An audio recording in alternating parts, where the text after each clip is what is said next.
Hi hello ಎಲ್ಲರಿಗೂ ನಮಸ್ಕಾರ ರೀ. ಎಲ್ಲರೂ ಹೆಂಗದ್ರಿ? ನಾವು ಆರಾಮದೇವಿ ನೋಡ್ರಿ. ನೀವು ಆರಾಮದೇವಿ ಅನ್ಕೊಂಡು ನೋಡ್ರಿ. ಬಡವ್ರ ಮನೆಗೆ ಸ್ವಾಗತ ರೀ. ಇನ್ನೂ ಯಾರು ನಮ್ಮ ಚಾನಲ್ನ ಸಬ್ಸ್ಕ್ರೈಬ್ ಮಾಡ್ಕೊರಿ, ಬೆಲ್ ಬಟನ್ ಮೇಲೆ ಕ್ಲಿಕ್ ಮಾಡಿ. ಇವತ್ತು ಬರ್ರಿ ಪಡವಲಕಾಯಿ ಪಲ್ಯ ಹೆಂಗೆ ಮಾಡೋಂತ ನೋಡೋಣ ಬರ್ರಿ. ನಾನೊಂದು ಪಡವಲಕಾಯಿ ತೊಗೊಂಡೆ, ಅದ್ರ ಮ್ಯಾಗಿನ ಸೊಪ್ಪಿನ ಈ ರೀತಿ ಚಾಕುಂದ ಎಲ್ಲ ಸುಲ್ಕೋತೇನೆ ರೀ. ಎಲ್ಲ ಸವರ್ಕೊಂಡು ಆಮೇಲೆ ಕುಡುಗೋಲಲ್ಲಿ ಹೆರ್ಚ್ಕೋತೇನೆ ರೀ. ನೀವು ಚಾಕುಲ್ಲಾದ್ರೆ ಹೆರ್ಚ್ಕೋಬೋದು. ನಾನು ಕುಡುಗೋಲಿಂದ ರೂಢಿಯಿಂದ ಅದ್ರಾಗ ಹೆರ್ಚ್ಕೋತೇನೆ ರೀ. ನಾನು ಮೊದಲ ನಡುವು ಈ ರೀತಿ ಹೆರ್ಚ್ಕೋತೇನೆ ರೀ. ಯಾಕಂದ್ರೆ ನಡುವು ಬೀಜು ಮತ್ತು ಎಳೆ ಅಂತ ಬಂದಿರುತ್ತೆ ರೀ. ಅದನ್ನೆಲ್ಲ ತಕ್ಕೋತೇನೆ ರೀ ಚಾಕುಲಿಂದ. ನೀವು ಚಮಚಲಿಲ್ಲಾದರೂ ತಕ್ಕೋಬೋದು ರೀ. ಎಷ್ಟು ಪಡವಲಕಾಯಿ ಹೆರ್ಸ್ತೀನಿ ಅದನ್ನೆಲ್ಲ ತಕ್ಕೊಂಬಿಡ್ತೇನೆ ನೋಡ್ರಿ. ಈಗ ಇದು ಪಡವಲಕಾಯಿ ನಮ್ಮ ಗಿಡದಾಗ ಆಗಿತ್ತು. ಇದನ್ನು ಹರ್ಕೊಂಡು ಪಲ್ಯ ಮಾಡತ್ತೇನೆ ರೀ. ನೀವು ವಿಡಿಯೋನ ನೋಡಿ ಶೇರ್ ಮಾಡ್ತಾರೆ ಆಯ್ತು ಅಂತೇಳಿ ಮಾಡತ್ತೇನೆ ರೀ. ಯಾರಿಗಾದರೂ ಈ ವಿಡಿಯೋ ಹೆಲ್ಪ್ ಆಗೋದು ಅಂತೇಳಿ ಮಾಡೀನಿ ರೀ. ಈ ಪಡವಲಕಾಯಿನ ಸಣ್ಣಗೆ ಹೆರ್ಚ್ಕೋತೇನೆ ರೀ.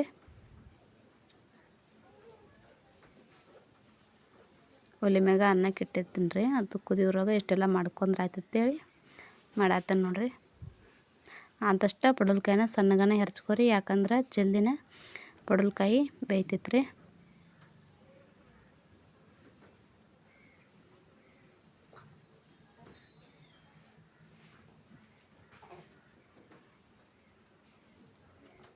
ಈಗ ಒಂದು 2-3 ಉಳ್ಳಾಗಡ್ಡಿನ ಉದ್ದದ್ಗೆ ಹೆರ್ಚ್ಕೋತೇನೆ ರೀ. ಉದ್ದದ್ಗೆ ಸಣ್ಣಗನೆ ಹೆರ್ಚ್ಕೋತೇನೆ ರೀ. ನಿಮ್ಗೆ ಯಾವ ರೀತಿ ಬೇಕೋ ಆ ರೀತಿ ಹೆರ್ಚ್ಕೋಬೋದು. ನಾನು 3 ಉಳ್ಳಾಗಡ್ಡಿ ತೊಗೊಂಡಿದ್ನಿ. ಒಂದು ಸ್ವಲ್ಪ ಬಿಸಿಲಿಟ್ಟು ಒಂದಕ್ಕೆ ಅವಸರಕ್ಕಾಗತ್ತೆ ಹೆರ್ಚಿಡತ್ತೀನಿ ನೋಡ್ರಿ.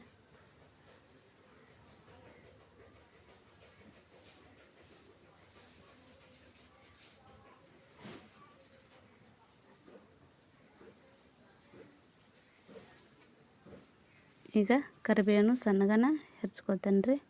ಮತ್ತು ಟೊಮೆಟೊ ಹೆರ್ಚ್ಕೊರಿ.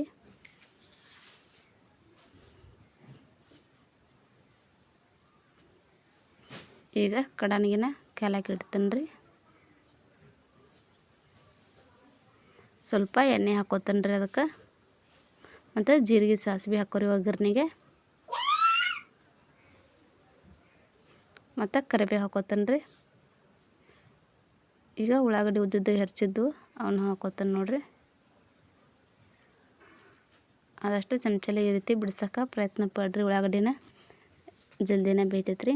ಈ ರೀತಿ ಬೇಯ್ದಿಂದ ಈಗ ಟೊಮೆಟೊ ಹಾಕೋತೇನೆ ನೋಡ್ರಿ.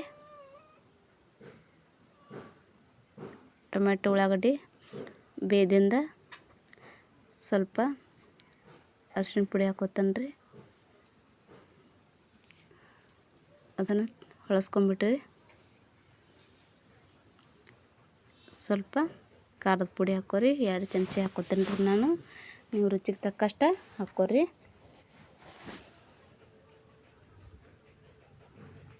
ಮತ್ತು ಪಡವಲಕಾಯಿ ಹೆರ್ಚಿಟ್ಟಿದ್ನಲ್ಲ ಅವ್ನು ಹಾಕ್ಕೊಂಬಿಡ್ತೇನೆ ರೀ. ಅದನ್ನು ಹಾಕಿ ಹೊಳಸ್ಕೊಂಬಿಡ್ರಿ. ಹೊಳಸಾದ್ಮ್ಯಾಗ ನಾನು ತಳ್ಳಂಬ್ಯಾಳಿ ನೆನೆಸಿಟ್ಟಿದ್ದೀನಿ ರೀ. 1 ತಾಸು ಮುಂಚೆ ನೆನೆಸಿಟ್ಟಿದ್ದೆ. ಅವನು ಹಾಕೋತೇನೆ ರೀ ಇದಕ್ಕೆ. ಮತ್ತು ರುಚಿಗೆ ತಕ್ಕಷ್ಟು ಉಪ್ಪು ಹಾಕೋರಿ. ಸ್ವಲ್ಪ ಮಸಾಲೆ ಪುಡಿ ಹಾಕೋರಿ.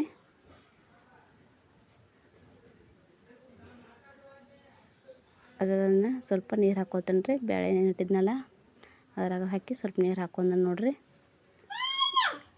ನಿಮ್ಗೆ ಎಷ್ಟು ಹೆಸರುಳಂಗೆ ಬೇಕೋ ಅಷ್ಟು ಹೆಸರುಳಂಗೆ ಮಾಡ್ಕೊರಿ. ಒಂದು ಪ್ಲೇಟ ಮುಚ್ಚಿ ಕುದಿಲಾಕ ಬಿಡ್ತೇನೆ ರೀ. ಈಗ ಸ್ವಲ್ಪ ರುಚಿಗೆ ತಕ್ಕಷ್ಟು ಬೆಲ್ಲ ಹಾಕೋತೇನೆ ರೀ. ನನ್ನ ಮಕ್ಕಳಿಗೆ ಆಗಿರೋದ್ರಿಂದ ಸ್ವಲ್ಪ ಬೆಲ್ಲ ಹಾಕ್ಕೊಂಡ್ರೆ ನೀವು ಬೇಡಂದ್ರೆ ಬಿಡ್ಬೋದು ರೀ. ಅದನ್ನು ರೆಡಿ ಆಯ್ತು ನೋಡಿರಿ ನಮ್ಮ ಪಡವಲಕಾಯಿ ಪಲ್ಯ. ನಿಮ್ಗೆ ಏನಾದರೂ ಇಷ್ಟ ಆಗಿತ್ತಂದ್ರೆ ಶೇರು ಕಮೆಂಟ್ ಮಾಡಿರಿ.